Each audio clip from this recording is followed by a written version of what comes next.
ಮುಂದಿನ ಚುನಾವಣೆ ನನ್ನ ಕರ್ಮಭೂಮಿಯಲ್ಲೇ ಅನ್ನುವಂಥ ಒಂದು ಘೋಷಣೆಯನ್ನು HDK ಮಾಡಿದರು. ಆದರೆ ಈಗ ಇದೇ ಒಂದು ಹೇಳಿಕೆ ಅವರ ಪುತ್ರನ ಕಡೆಯಿಂದ ಕೂಡ ಬರ್ತಾ ಇದೆ. ನಿಖಿಲ್ ಕುಮಾರಸ್ವಾಮಿ ಅವರು ಕೂಡ ಇದನ್ನು ಹೇಳ್ತಿದ್ದಾರೆ.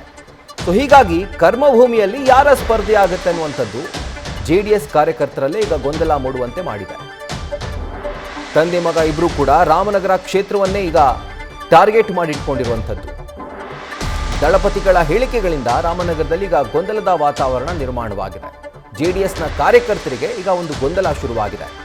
HD ಕುಮಾರಸ್ವಾಮಿ ಅವರು ಸ್ಪರ್ಧೆ ಮಾಡ್ತಾರಾ ಅಥವಾ ನಿಖಿಲ್ ಕುಮಾರಸ್ವಾಮಿ ಅವರು ಸ್ಪರ್ಧೆ ಮಾಡ್ತಾರಾ ಅನ್ನುವಂಥದ್ದು.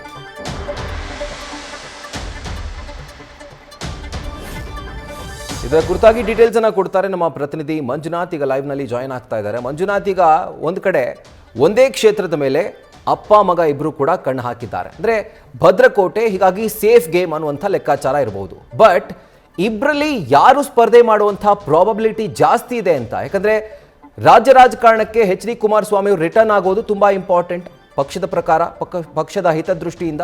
ಆದರೆ ಭದ್ರಕೋಟೆ ಅನ್ನುವಂಥ ರಾಮನಗರ ಅದನ್ನೇ ಉಳಿಸ್ಕೊಳ್ತಾರಾ ಅಥವಾ ಬೇರೆ ಒಂದು ಕ್ಷೇತ್ರದ ಹುಡುಕಾಟವನ್ನು ಮಾಡ್ತಾರಾ ಅಂತ ಪುತ್ರನಿಗೋಸ್ಕರ?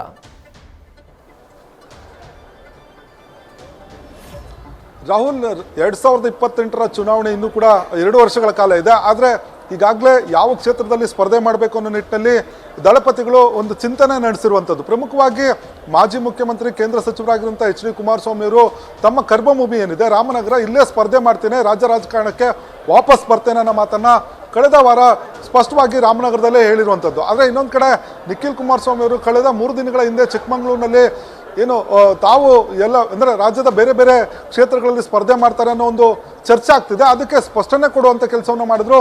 ತಾನು ಕೂಡ ತಮ್ಮ ಕರ್ಮಭೂಮಿ ರಾಮನಗರದಲ್ಲೇ ಸ್ಪರ್ಧೆ ಮಾಡ್ತೀನಿ ಅನ್ನೋ ಒಂದು ಮಾತನ್ನು ಹೇಳಿರುವಂಥದ್ದು. ಇದು ಈಗ ರಾಮನಗರ ಕಾರ್ಯಕರ್ತರಲ್ಲಿ ಮತ್ತು JDS ಕಾರ್ಯಕರ್ತರಲ್ಲಿ ಸಾಕಷ್ಟು ಗೊಂದಲಕ್ಕೆ ಎಡೆ ಮಾಡಿಕೊಟ್ಟಿರುವಂಥದ್ದು. ಯಾಕಂದರೆ ಕುಮಾರಸ್ವಾಮಿ ಅವರು 2 ಬಾರಿ ಮುಖ್ಯಮಂತ್ರಿ ಆಗಿದ್ರು, 3ನೇ ಬಾರಿ ಮುಖ್ಯಮಂತ್ರಿ ಆಗಲಿಕ್ಕೆ ತಮ್ಮ ಕರ್ಮಭೂಮಿಯಿಂದಲೇ ಆಯ್ಕೆ ಆಗಬೇಕು ಅನ್ನೋದು ಅವರ ಒಂದು ಅಭಿಲಾಷೆ ಆಗಿರುವಂಥದ್ದು. ಇನ್ನೊಂದು ಕಡೆ ಕಳೆದ ಬಾರಿ ರಾಮನಗರದಿಂದ ಸ್ಪರ್ಧೆ ಮಾಡಿ ಸೋತಂತ ನಿಖಿಲ್ ಕುಮಾರಸ್ವಾಮಿ ಅವರು ಈ ಬಾರಿ ಅಲ್ಲೇ ಸ್ಪರ್ಧೆ ಮಾಡಿದ್ರೆ ಗೆಲುವು ಸುಲಭ ಅನ್ನೋದು ಲೆಕ್ಕಾಚಾರ. ಯಾಕಂದರೆ ಪಕ್ಕದ ಚನ್ನಪಟ್ಟಣ ಉಪಚುನಾವಣೆಯಲ್ಲಿ ಸ್ಪರ್ಧೆ ಮಾಡಿದಾಗಲೂ ಕೂಡ ಅವರಿಗೆ ಗೆಲ್ಲುವುದಕ್ಕೆ ಸಾಧ್ಯ ಆಗಲಿಲ್ಲ. ಆದರೆ ರಾಮನಗರದಲ್ಲಿ ಈ ಬಾರಿ ಏನು ಹಾಲಿ ಶಾಸಕರ ವಿರುದ್ಧ ಒಂದು ಆಂಟಿ ಇನ್ಕನ್ವೆನ್ಸ್ ಇದೆ.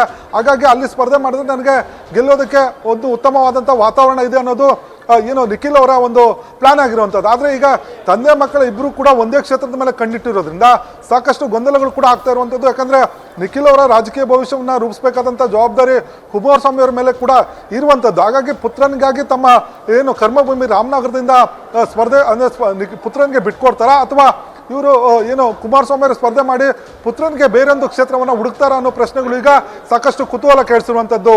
Rahul. Right Manjunath, thank you ಡೀಟೇಲ್ಸ್ಗೆ. ನ್ಯೂಸ್ ಫಸ್ಟ್ ನಿರ್ಭೀತಿಯಿಂದ ನಿಮ್ಮ ಪರವಾಗಿ.